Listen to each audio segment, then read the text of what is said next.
Bonjour chers étudiants et bienvenue dans cette nouvelle vidéo explicative. La vidéo d'aujourd'hui porte sur les applications linéaires qui est votre troisième chapitre du programme d'algèbre linéaire 2. Alors tout d'abord nous allons commencer par définir ce qu'on appelle application linéaire. Question de comprendre de quoi il s'agit avant d'entrer dans le contexte du cours même.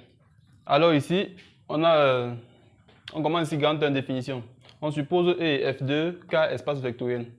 Et on définit donc une application F définie de E vers F. Qu'est-ce qu'on appelle donc application linéaire?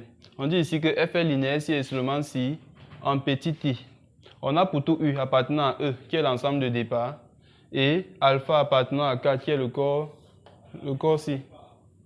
Si on a F de alpha U égale à alpha F de U.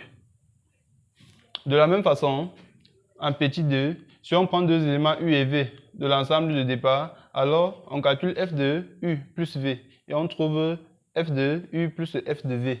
Si on a ces deux propriétés-ci, alors on dit que F est une application linéaire. Donc, tout simplement, on va résumer la partie-ci en disant qu'une application est linéaire si et seulement si elle est stable par combinaison linéaire. C'est la remarque que nous faisons ici. On dit ici, remarque, F est linéaire si et seulement si pour tout UV qu'on prend dans l'ensemble de départ E et alpha bêta pris dans le corps K, alors F de alpha U plus bêta V égale à alpha F de U plus bêta F de V. Ceci pour dire quoi? Si on vous demande dans un exercice de démontrer qu'une application est linéaire, vous pouvez choisir de démontrer les deux propriétés-ci, comme au début, ou encore tout simplement vous montrer l'autre-ci. Et lorsque vous êtes ici, la première propriété ici, c'est en effet la stabilité par multiplication par un scalaire, et ici en bas, c'est la stabilité par addition. Un peu comme nous avons vu dans le chapitre précédent sur les sous-espaces vectoriels. Alors nous avons choisi un exemple pour mieux expliquer ceci.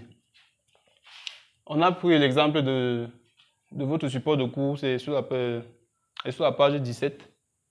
On définit F de R3 vers R4 qui a tout U de coordonnées x1, y1, x1, x2 et x3 associe ce vecteur-ci dans R puissance 4. Et on se propose donc de démontrer que cette application-ci est linéaire. Alors, comme j'ai dit tout à l'heure, on choisit l'une des deux méthodes. C'est-à-dire, soit on utilise la remarque directement, soit on utilise les deux propriétés vues sur la définition. Mais ici, nous avons choisi par démontrer la remarque parce que c'est plus pratique et ça nous permet d'économiser aussi en temps. Alors, on veut donc montrer que si on prend U et V dans l'ensemble de départ, alors nous avons choisi nos deux vecteurs U et V. U de coordonnées x1, x2, x3 et V de coordonnées y1, y2, y3 appartenant à R cube qui est l'ensemble de départ. Et on suppose également deux réels alpha et bêta appartenant à R quelconque. Alors, le fait de calculer F de alpha U plus bêta V nous revient donc à faire ceci. On calcule d'abord les coordonnées de alpha U plus bêta V afin de calculer son image sans problème. On a alpha U plus bêta V égale tout simplement à ceci. J'ai remplacé U ici par x1, x2, x3 et V par y1, y2, y3. Et ici en bas, j'ai juste réécrit ceci sous forme de coordonnées colonnes parce que lorsqu'on utilise les vecteurs en ligne, on peut également utiliser les transposés pour travailler. Et la transposée donne les vecteurs colonnes. Et ceci est plus visible. J'ai mis comme ceci pour que vous voyez plus ce qui se passe lorsqu'on manipule ces éléments-ci. Donc ici, j'ai fait la transposée de ce vecteur-ci. Ça me donne x, x1, x2, x3 et ici y1, y2, y3. Et donc, je sais que la multiplication d'un vecteur par un scalaire, c'est tout simplement la multiplication des composantes de ce vecteur par le même scalaire. Donc, alpha multiplié par ce vecteur-ci. Ici, ça va tout simplement me donner ici alpha x1, alpha x2 et alpha x3. De la même façon, ici, j'obtiens bêta y1, bêta y2 et bêta y3. Et nous savons aussi que l'addition de deux vecteurs de même dimension, c'est tout simplement l'addition des composantes de ces vecteurs-là.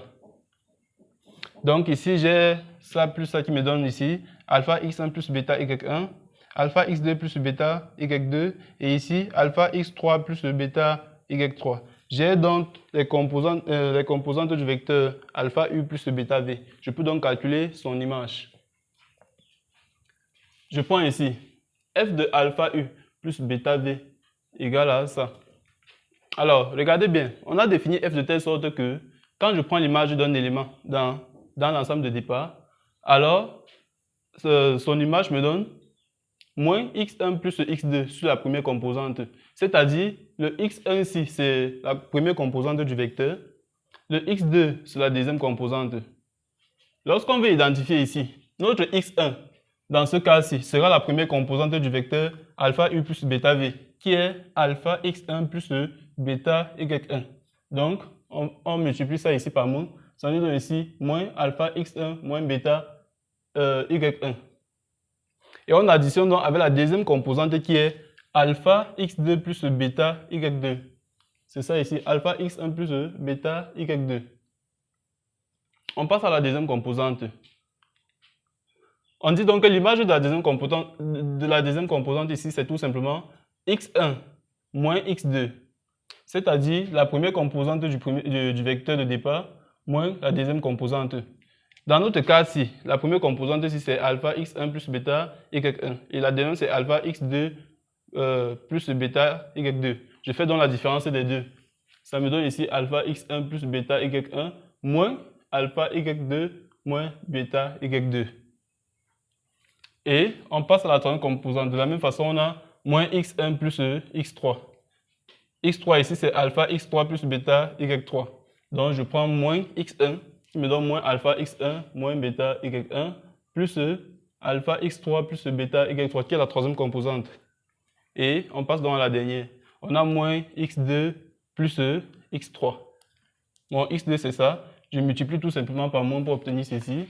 Et enfin, j'additionne à x3. Bon, x3 ici, c'est ça. J'additionne, ça me donne ceci. Et ensuite, on essaye de regrouper ceci, de telle sorte qu'on ait des alpha d'un côté et les bêta de l'autre côté. Regardez bien. Sur la première composante ici, j'ai moins alpha x1 moins bêta y1 plus alpha x2 plus bêta y2. Je peux donc réécrire ceci de telle sorte d'avoir les alpha devant et les bêta derrière. Donc je commence ici, je regroupe les alpha. J'ai moins alpha x1, voici ça. De ce côté, j'ai alpha x2, c'est ça ici. Et quand je regarde bien, il n'y a plus de alpha dans l'autre ici, après avoir retiré les deux ici. Donc je peux maintenant regrouper aussi les bêta. Ici, j'ai moins bêta y1 qui me donne ça. Et ici, plus bêta y2 qui me donne ça. Et je fais la même chose sur les autres composantes. Je regroupe les alpha et les bêta. J'obtiens ceci. Or, on a vu tout à l'heure que si je veux additionner deux vecteurs, je peux tout simplement additionner les composantes. De la même façon, si j'ai un vecteur qui s'écrit sous la forme de la somme des composantes, alors je peux décomposer ça en deux vecteurs. Je reprends tout simplement ceci, je décompose ça sous forme de deux vecteurs. L'un constitué des alpha et l'autre constitué des bêta. On voit bien qu'ici on aura moins alpha x1 plus alpha x2 qui est ça. Et alpha x1 moins alpha x2 moins alpha x1 plus alpha x3 moins alpha x2 plus alpha x3 qui me donne notre premier vecteur. On fait donc plus. On est sur les bêta maintenant. Moins bêta y1 plus bêta y2, bêta y1 moins bêta y2 et moins bêta y1 plus bêta y3. Et dernière composante ici, on a moins bêta y2 plus bêta y3. On peut donc revenir dans tout ceci, vu que celui-ci est constitué seulement des éléments de alpha et ici bêta. On peut donc mettre alpha ici en facteur, c'est-à-dire je retire alpha, comme on a fait tout à l'heure. On a vu que si on veut multiplier un vecteur par un scalaire, on fait tout simplement entrer le scalaire là dans les composantes du vecteur. De la même façon ici, si j'ai un vecteur qui est multiplié par un scalaire, je peux mettre donc ce scalaire là en facteur. Donc je retire alpha ici et je retire aussi bêta ici, j'obtiens ça. Lorsque je retire alpha, on obtient ici moins x1 plus x2, x1 moins x2, moins x1 plus x3 et x2 plus x3. De la même façon, on a ceci. Et si on veut bien observer, celui-ci encore c'est f2, x1, x2, x3, selon la définition de f qu'on a donnée. Et celui-ci c'est f2, y1, y2, y3, selon la définition.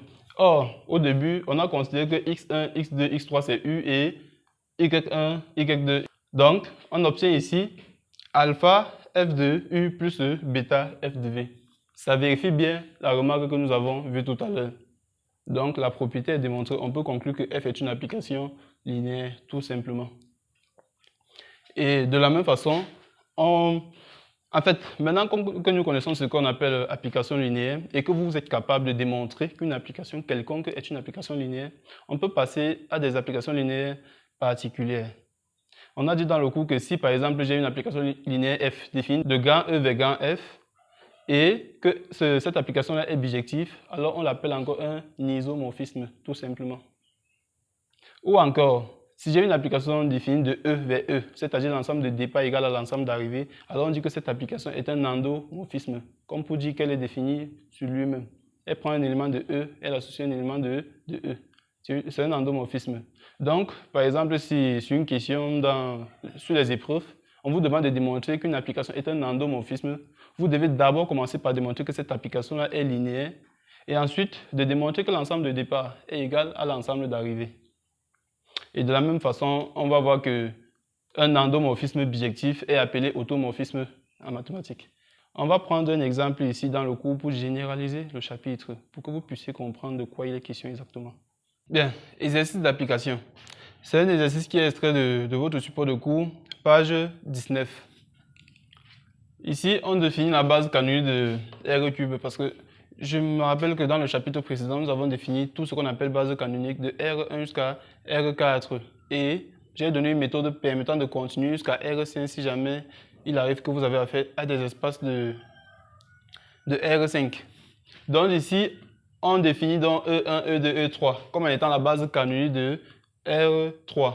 Ceci voudrait dire que E1 sera de composé 1, 0, 0, E2 de composé 0, 1, 0 et E3 de composante 0, 0, 1. Et ensuite, on définit trois vecteurs W1 de coordonnées 1, moins 1, 1, moins 2, 0, W2 de coordonnées moins 1, 2, 0 et W3 de coordonnées 0, 0, 2. Ensuite, maintenant, on définit une application, un endomorphisme G. Donc, G de E1, qui est le premier vecteur de la base canonique, égal à W1, G de E2 égale à W2 et G de E3 égale à W3. Ça, c'est l'application linéaire qui a été définie. On demande ici d'exprimer W1, W2, W3 en fonction de E1, E2, E3. Nous avons dit dans le chapitre précédent que un système de vecteurs E1, E2, E3 est une base si et seulement si tous les éléments de l'espace considéré en fait peuvent s'écrire comme la combinaison linéaire des éléments de cette base. Donc c'est en fait ça qu'on nous demande de faire ici. Sur la première question, petit a. Donc on a donné W égale à 1, moins 2, 0. On demande de l'écrire en fonction de E1, E2, E3. Or, nous savons que ça, ce sont les coordonnées de W dans la base canonique. Donc, ceci voudrait dire qu'on a multiplié 1 ici par E1, moins 2 ici par E2 et 0 ici par E3. Ceci nous donne tout simplement E1 moins 2, E3. De la même façon ici, W2 égale à moins 1, 2, 0. On multiplie moins 1 par E1, 2 par E2 et 0 par E3. On obtient ceci. Et sur E3, on fait la même chose, on obtient ici 2 E3. Donc on peut conclure ici que W1 égale à E1 moins 2 E2, W2 égale à moins E1 plus 2 E2 et W3 égale à 2 E3. Et ensuite donc, on nous demande en petit b de déterminer la matrice de G dans la base canonique. La matrice de G, G étant l'application linéaire considérée. Dans le cours, on a précisé que la matrice d'une application linéaire F dans une base B, c'est tout simplement le système ci, G de E1, où E1 c'est le premier vecteur de la base, E2 le deuxième vecteur de la base et E3 le troisième vecteur de la base. Donc G de E1 plus G de E2 plus G de E3. Et ces vecteurs-ci, en fait, sont les vecteurs colonnes. On a dit ici que G de E1 égale à W1. Et ce W1-là est dans la base canonique. Donc, je peux tout simplement faire ça transposer. J'obtiens ici ce vecteur colonne-ci, qui me donne 1, moins 2, 0. Ça, ce sont les coordonnées de W1, qui est encore G de E1. De la même façon, on prend G de E2. On obtient ici moins 1, 2, 0. C'est tout simplement les coordonnées de W2 ici. Et enfin, le cas de W3 qui est la troisième composante, on obtient ça, 0, 0, 2. Ceci est dans la matrice de G dans la base canonique B. Et c'est tout pour la question B. On passe donc à la... Ah non, en fait, ça c'est le deuxième volet de la question A. C'est le deuxième volet de la question A. La question A dit que exprimer W1, W2 et W3 en fonction de E1, E2 et E3. Et ensuite, en déduire la matrice de G dans la base B. Donc ceci c'est le deuxième volet. On passe maintenant à la question B qui dit que déterminer les coordonnées d'un vecteur W quelconque de coordonnées X, Y, Z par G. Et nous savons tout simplement que lorsqu'on veut calculer l'image d'un élément par une application linéaire dont on connaît sa matrice, il suffit juste de multiplier cette matrice-là par les coordonnées du vecteur considéré. Notre vecteur ici, c'est le vecteur W de coordonnées X, Y, Z. Donc ceci revient donc à multiplier notre matrice par le vecteur de composante X, Y, Z. Et comme nous avons vu au niveau 1, comment multiplier deux matrices, on va appliquer ça ici. Lorsque j'ai ceci, c'est la multiplication ici, lorsque j'ai ceci et que je veux multiplier, on a dit au niveau 1 qu'on prenait ici le premier élément multiplié par le premier ici. Ça fait 1 multiplié par x qui me donne x ici. Et lorsque j'avance, je décale. Donc je fais moins 1 ici multiplié par y. Ça me donne ici moins y. Et ensuite 0 multiplié par z. Ça me donne 0. Là j'ai fini avec la première composante. Je passe à la deuxième. Moins 2 multiplié par x. Donc, premier élément ici multiplié par premier élément là. Ça me donne ici moins 2x. J'avance deuxième élément. Ici, je descends aussi au deuxième. Ça fait 2 multiplié par y qui me donne 2y. Et lorsque j'avance ici, ça me fait 0 multiplié par z qui me donne encore 0. J'ai fini donc avec la deuxième composante ici. Je passe ici à la troisième. 0 multiplié par x, ça me donne 0. Plus 0 multiplié par y qui me donne aussi 0. Et enfin, 2 multiplié par z qui me donne 2z. J'obtiens ceci. J'ai donc mon g de w est tout simplement x moins y en abscisse, moins 2x plus 2y en ordonnée et 2z sur la côte. Là, je peux maintenant dire que j'ai l'application, j'ai la définition de g. Parce qu'au début, on a défini g tout simplement en fonction des valeurs particulières qui étaient les composants des vecteurs W1, W2 et W3. Là, maintenant, j'ai l'expression analytique de G. Je pourrais manipuler G comme je veux avec l'expression C. On passe à la question suivante. Question 2. Question 2, petit a. On nous demande ici de trouver une base de Ker, G et de IMG. Ker, G ici, c'est l'ensemble noyau de l'application linéaire G et IMG, c'est son ensemble image. Alors, on commence ici par le cas de Ker, G. On a défini l'ensemble noyau d'une application linéaire comme en étant l'ensemble des éléments de l'ensemble de départ, tel que lorsqu'on calcule l'image, on trouve le zéro de l'ensemble d'arrivée. Mais dans notre cas ici, l'application est un endomorphisme, donc c'est défini de R cube vers R cube. On définit donc Kg ici comme en étant les W que nous allons prendre dans l'ensemble de départ, R cube, et on calcule G de W, on trouve 0 de R cube. Cette fois-ci, le R cube, c'est l'ensemble de départ. Donc, comme pour trouver K de G, on va tout simplement poser G de W égale à 0 de R cube. Alors, c'est ça, posons ici G de W égale à 0 de R cube. Or, nous avons calculé G de W tout à l'heure, on a trouvé X moins Y, moins 2X plus 2Y et 2Z ici. Et nous savons que 0 de R cube, c'est tout simplement le vecteur de coordonnées 0, 0, 0. Alors, on pose l'égalité ici. Dans le chapitre précédent, on a vu que l'égalité de deux vecteurs, c'est l'égalité des composantes. Donc, ceci se traduit encore par x moins y égale à 0, moins 2x plus 2y égale à 0 et 2z égale à 0. Ça nous donne ceci. Alors, déjà, si nous voulons résoudre cette équation, on voit bien que la troisième équation ici nous donne déjà z égale à 0. Et on voit que les deux premières équations ici sont presque pareilles parce que si je mets moins 2 en facteur ici, alors j'obtiens ici encore 2x plus 2x moins y. Donc ça revient encore à l'autre ici. Donc les deux équations ici sont équivalentes. Donc il me suffit juste de résoudre une. Or, je ne peux pas résoudre une équation à deux inconnus. Donc, je suis obligé de fixer un élément. J'ai posé ici y égale à alpha. Si je pose donc y égale à alpha, ça veut dire que x moins alpha égale à 0. Et donc, x égale aussi à alpha. J'ai dans le vecteur de composante x égale à alpha, y égale à alpha et z égale à 0.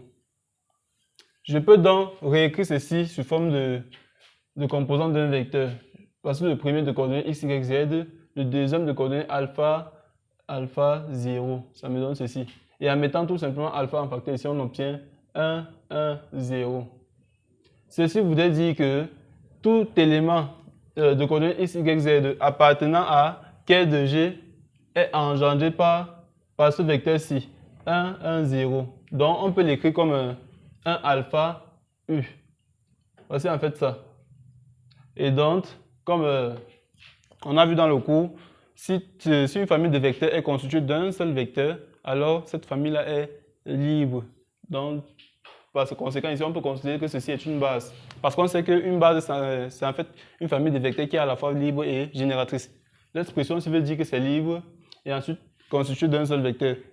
Non, l'expression ici veut dire que c'est génératrice, pardon. Et ici, c'est constitué par un seul vecteur, donc libre. Ceci forme donc une base de K de G. Donc, en fait, pour déterminer le K d'une application linéaire, il suffit tout simplement de poser l'expression analytique de cette application linéaire égale à 0 et trouver les éléments x, y, z, soit en fonction des autres, soit ça peut aussi vous donner 0, 0, 0. Et on peut donc passer au cas de IMG. IMG, c'est l'ensemble image. On a dit dans le cours que l'ensemble image, c'est tout simplement les éléments de l'ensemble d'arrivée, tel qu'il existe au moins un élément dans l'ensemble de départ, tel que lorsqu'on calcule f de cet élément-ci, W par exemple, on trouve W'. Donc W' est pris dans l'ensemble d'arrivée et W dans l'ensemble de départ. Ceci voudrait dire quoi? Si on me demande de trouver une base de IMG, alors je dois chercher les W', tel qu'on est G de W égale à W'. Or, nous avons déjà calculé G de W. Alors, il reste à définir les coordonnées de W'. On pose donc c'est égal à 1, X', Y' et Z'. On a donc ceci, G de W égale à W'. Ceci voudrait dire X moins Y moins 2X plus 2Y et 2Z égale à X', Y', Z'. L'égalité de deux vecteurs, c'est l'égalité des composantes. Donc ici, ça me donne X moins Y égale à X', moins 2X plus 2Y égale à Y' et 2Z égale à Z'. C'est ça ici. Alors, lorsque je viens donc dans l'équation-ci, je mets le moins 2 ici en facteur. Ceci me donne moins 2 multiplié par X moins Y. Je prends donc le X moins Y ici qui est égal à X', je remplace dans l'équation-ci, ça me donne tout simplement 2X' plus Y' égale à 0. Et la troisième équation ci reste inchangée. J'écris toujours Z' égale à 2Z. Ça me donne ceci. L'objectif ici, en fait, c'est d'exprimer X', Y', Z' en fonction de certaines constantes que nous ne connaissons pas. Donc ici, lorsque je prends ceci, je peux tout simplement additionner les deux pour avoir ça. Lorsque j'additionne, je constate que ceci me donne l'équation d'un plan avec Z une constante. Donc si Z est une constante quelconque, alors ceci c'est l'équation d'un plan. Donc il suffit juste de trouver les vecteurs de base de ce plan-ci pour arriver à la base de IMG. Alors dans la prochaine partie, je vais vous montrer comment trouver les vecteurs de base du plan-ci.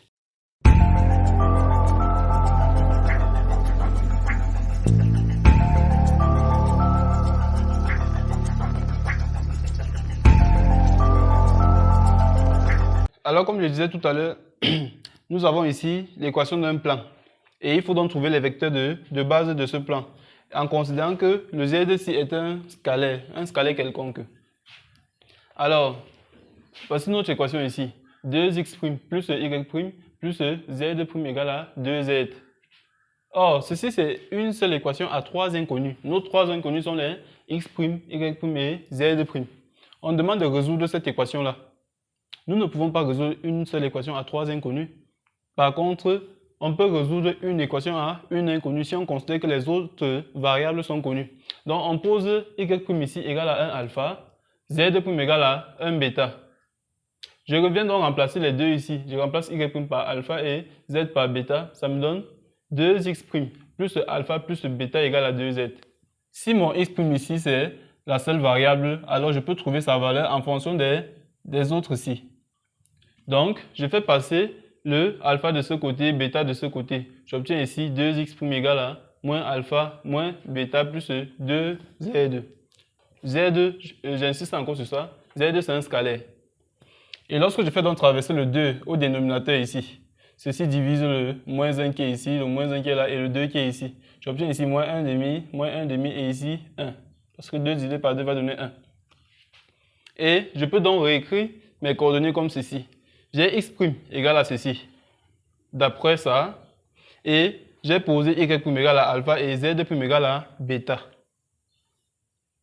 Alors, on va donc décomposer ceci sous forme de deux vecteurs. On réécrit dans notre système des trois composantes x', y' et z', comme vous voyez ici, avec x', la valeur ici, y' égale à alpha, comme nous avons posé, et z' égale à bêta, comme on a posé. On va donc essayer de décomposer ces deux vecteurs-là.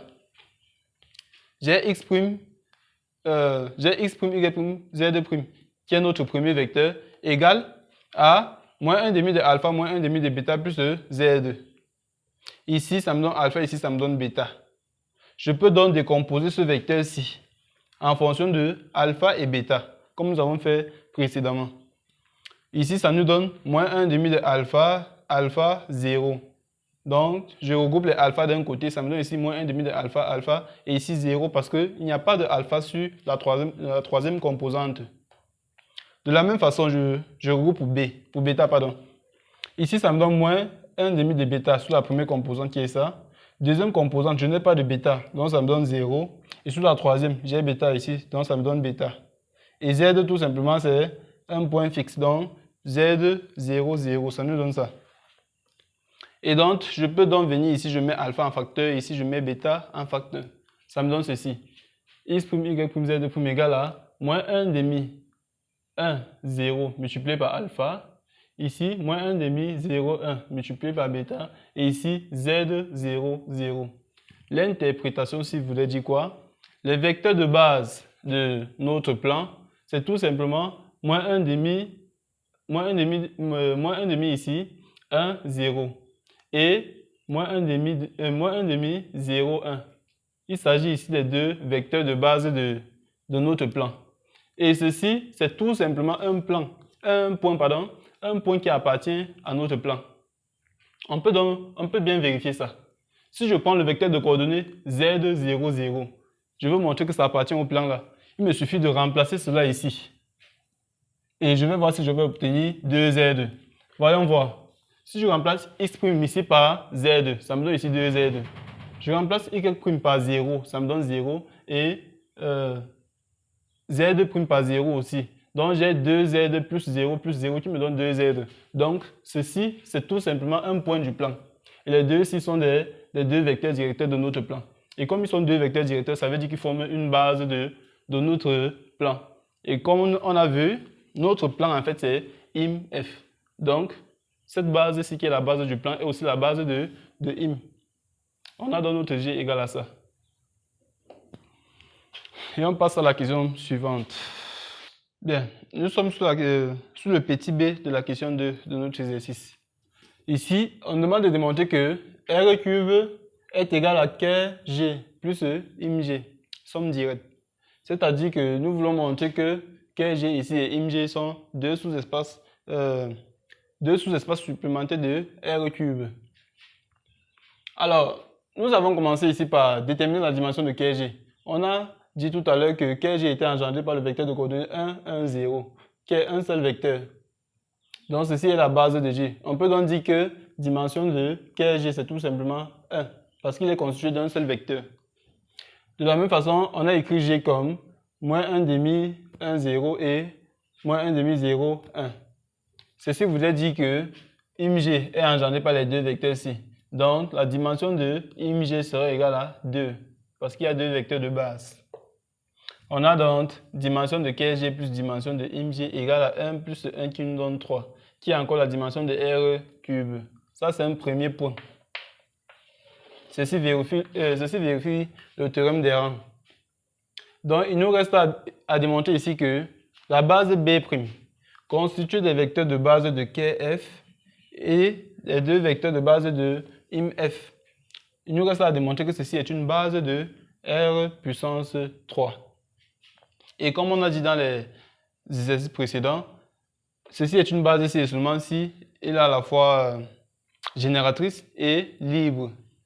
Lorsqu'on parle de génératrice, c'est tout simplement lorsque tout élément que je prends par exemple dans R cube, je peux l'écrire comme combinaison linéaire de ceux-ci. Or, il y a aussi un théorème du coup qui dit que si nous sommes dans un espace vectoriel de dimension n et qu'on a n vecteurs libres, une famille de n vecteurs libres, alors cette famille-là est une base directement. Donc, il nous suffit de démontrer ici que ceci est libre.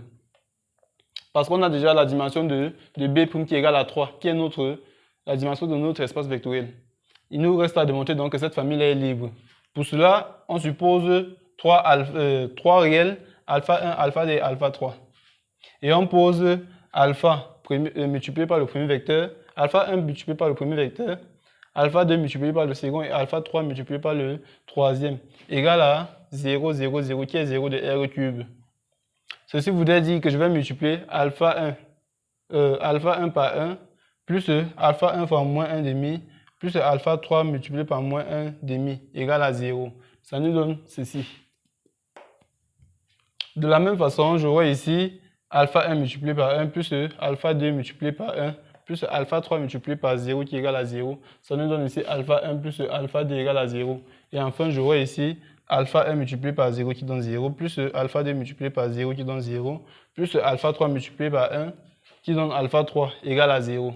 J'ai donc ceci. Il me suffit donc de prendre ce alpha 3 qui est égal à 0 si je remplace au niveau d'ici. Ça me donne 0 également. Donc j'obtiens ici alpha 1 moins 1 demi de alpha 2 égale à 0. Et la deuxième équation, alpha 1 plus alpha 2 égale à 0. Ça me donne deux équations à deux inconnus. Lorsque je résous, je trouve alpha 1 égale à 0 et alpha 2 égale à 0. J'ai donc alpha 1 égale à alpha 2 égale à alpha 3 qui est égal à 0. Et donc ceci, B', formé de trois vecteurs-ci, est une famille libre, pardon. C'est une famille libre. Si c'est une famille libre de trois vecteurs dans un espace vectoriel de dimension 3, ça veut dire que ceci aussi est une base de R puissance 3. Parce que j'ai ici dimension égale à 3. C'est constitué de trois vecteurs, donc dimension égale à 3. Donc B' est une base de R cube. Si j'ai donc les vecteurs de la base de KG plus les vecteurs de la base de IMG qui me forment une base de R cube, ceci voudrait dire que R cube en réalité peut s'écrire comme KG plus IMG. Parce que pour tout élément que je vais prendre dans R cube, je pourrais l'écrire comme combinaison linéaire des trois vecteurs-ci. Avec ceci appartenant à K et les deux autres appartenant à IM. Donc, l'égalité est démontrée. Question 3. On nous demande de déterminer K de G- identité et IM de G- identité. Donc, je vais commencer ici par définir d'abord ce qu'on appelle application identité. Cette application, en fait, se définit en fonction de l'espace dans lequel on se trouve. Comme par exemple, ici, nous sommes dans R puissance 3. Alors, on va définir l'application identité pour R puissance 3. C'est tout simplement l'application définie de R puissance 3 vers R puissance 3 qui, à tout U, associe U de l'identité égale à U. Donc, à tout vecteur U s'associe encore le même vecteur. Donc, ça prend un élément de R puissance 3, ça renvoie le même élément dans R puissance 3. C'est ça qu'on appelle l'application identité. Et voici comment la matrice de l'application identité dans la base canonique de R3 peut se donner. 1, 0, 0, 0, 1, 0, 0, 0, 1. Ici, c'est la matrice unitaire de R puissance 3. Et si par exemple on était dans R puissance 4, alors la matrice devait plutôt être la matrice identité de R puissance 4 qui est donnée par 1, 0, 0, 0, 0, 1, 0, 0 et 1, 0. Et enfin, on a 0, 0, 0, 1, comme ceci. Donc une matrice carrée avec les 1, 1, 1 à la diagonale et tout le reste d'éléments égal à 0. Donc voici en fait ce qu'on appelle l'application identité. On sait que si on a une matrice, alors l'application linéaire, on peut facilement trouver l'application linéaire qui est associée à cette matrice-ci. Donc l'application identité ici, c'est notre application linéaire. Dans ce cas, on peut donc définir la matrice de G moins identité. Vu qu'on a déjà la matrice de G dans le premier... en fait, dans l'énoncé, en fait, on a déjà la matrice de G. On peut donc essayer de définir la matrice de G moins identité. Étant donné que l'application qui a tout élément G, disons à toute application G, associe sa matrice est une application linéaire, on va donc décomposer ceci en matrice de G moins matrice de I. Comme pour dire l'application matrice est linéaire. On a ici, F, si peut-être on considère ça comme un F, on a F de alpha G plus bêta identité égale à alpha F de G moins bêta F de l'identité. C'est en fait ça que ça veut dire ici. Donc on fait entrer le MC, ça devient M de G moins M de l'identité. Or, M de G c'est ceci et M de l'identité c'est ça. On sait que l'addition de deux matrices de même dimension, c'est tout simplement l'addition des membres. Ici, par exemple, c'est la soustraction. Si on veut que ça devienne l'addition, alors on fait entrer le moins dans la matrice et ceci va devenir plus. Lorsqu'on fait entrer le moins, alors ici on obtient moins, moins, moins. Il suffit donc d'additionner les deux matrices-ci. Je fais 1 moins 1. Ça me donne 0 ici. Ça me donne 0 là. Je viens ici, je prends deuxième élément. Moins 1 plus 0, ça me donne moins 1. Ici, j'ai 0 plus 0 qui donne 0. Ici, moins 2 plus 0 qui me donne moins 2. 2 moins 1, ça me donne 1. 0 plus 0, ça me donne 0. Ici, 0 plus 0, 0. 0 plus 0, 0. Et 2 plus moins 1 qui me donne 1. J'obtiens donc la matrice de G moins identité. Comme dans le cas précédent, je calcule aussi G moins identité de W, où W c'est le vecteur de coordonnées X, Y, Z. On a vu que G moins identité de W devait s'écrire sous la forme ci. Où ça c'est la matrice de G moins identité et ça c'est le vecteur W. Il suffit donc de multiplier ceci. Multiplier ceci par ça. Alors, on procède toujours comme précédemment. On prend 0 multiplié par X, plus moins 1 multiplié par Y, et plus 0 multiplié par Z. Il est clair que la réponse va nous donner ici moins Y. On passe à la deuxième composante. Moins 2 multiplié par X, ça me donne moins 2X. 1 multiplié par Y, ça me donne Y. Et 0 multiplié par Z, ça me donne 0. Donc, j'obtiens tout simplement ceci. Et enfin, j'ai 0 multiplié par X qui me donne 0. Plus 0 multiplié par Y qui me donne aussi 0, et plus 1 multiplié par Z qui me donne Z. On peut donc, étant donné qu'on a l'expression analytique de G moins identité, on peut déterminer son Ker et son Im en appliquant les mêmes méthodes que nous avons appliquées précédemment. Donc, en posant G de W égale à 0 pour déterminer le Ker, on aura ceci. On aura ceci égal à 0 de R cube, ce qui me donne Z égale à 0, Y égale à 0, et donc X égale aussi à 0. Ceci me donne 0 de R cube. Et pour Im, on va aussi poser ça égal à 1 X', Y' et Z'. En réseau, on trouve également ceci, en appliquant net la méthode qu'on a appliquée précédemment. Et la partie la plus intéressante de cette question, c'est le dernier volet, où on demande de conclure que G moins identité est un automorphisme. Au début de la vidéo, j'ai défini un automorphisme. J'ai défini un automorphisme comme en étant un endomorphisme bijectif. Endomorphisme bijectif. Il est clair qu'ici, d'abord, nous avons affaire à un endomorphisme parce que c'est défini de R puissance 3 vers R puissance 3. Et ensuite, il faut la bijection. Or, nous savons depuis le secondaire qu'une application est bijective si et seulement si elle est injective et surjective. Alors, l'injection dans le cas des espaces vectoriels, c'est tout simplement le fait que son Ker soit égal à 0 de l'ensemble d'arrivée. Non, 0 de l'ensemble de départ, autant pour moi. L'injection dans le cas des applications linéaires, c'est tout simplement le fait que son Ker soit égal à 0 de l'ensemble de départ. Donc, si j'ai le Ker d'un élément égal à 0 de l'ensemble de départ, ça voudrait dire que cette application-là est une application injective. Là, ça garantit déjà l'injection. On peut donc passer à la surjection. Si de même, j'ai mon IMF qui est égal à l'ensemble d'arrivées, c'est-à-dire, prenons par exemple le cas-ci, j'ai IM de G moins identité égale aux 3 vecteurs-ci. C'est engendré par les 3 vecteurs-ci. Ceci voudrait dire que la dimension de IM de G moins identité égale à 3, parce que c'est conçu de 3 vecteurs de base. Comme pour dire, IM de G moins identité, c'est encore R cube. Donc, si j'ai IM de G égale à R cube, ceci voudrait dire que l'application est surjective. Parce que la définition nette de la surjection, c'est F de l'ensemble de départ égale à l'ensemble d'arrivée. Donc, ici, j'ai la surjection. J'ai donc KF égale à 0 de R cube. Ça implique l'injection. Et IMF égale à R cube. Ça implique la surjection. Et donc, les deux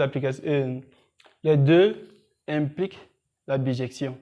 J'ai donc une application linéaire, un endomorphisme bijectif, donc c'est un automorphisme. Et là, l'exercice est fini. Il y a également une partie de ce cours qui porte sur les projections, qui sont aussi des applications linéaires particulières. Mais pour les projections, ce n'est pas compliqué. Une projection, c'est tout simplement une application F. Donc, F rond F égale à F. Donc, F rond F, c'est encore l'identité. On aura l'occasion d'aborder ça dans les fiches de TD. Et aussi, on a vu au niveau 1, je profite pour vous rappeler un truc. On a vu au niveau 1 qu'on ne calculait que le déterminant des matrices carrées. Et donc ici, on remarque que dans les applications linéaires, toutes les matrices des endomorphismes en fait sont des matrices carrées. Donc si jamais on vous pose la question de démontrer qu'un système de vecteurs, par exemple ici, le système de vecteurs-ci, si on vous demande de démontrer que ce système-ci est un système libre, vous pouvez tout simplement calculer le déterminant de ces 3 vecteurs. Parce que j'ai 3 vecteurs ici à 3 composantes. Donc vous posez ces 3 vecteurs-ci comme une matrice, vous calculez son déterminant. Si le déterminant est égal à 0, ça voudrait dire que c'est une famille liée. Si le déterminant est différent de 0, ça voudrait dire que c'est une famille libre. Nous aurons l'occasion d'appliquer tout ceci dans des fiches de TD et aussi sur les anciens sujets. Merci d'avoir regardé la vidéo.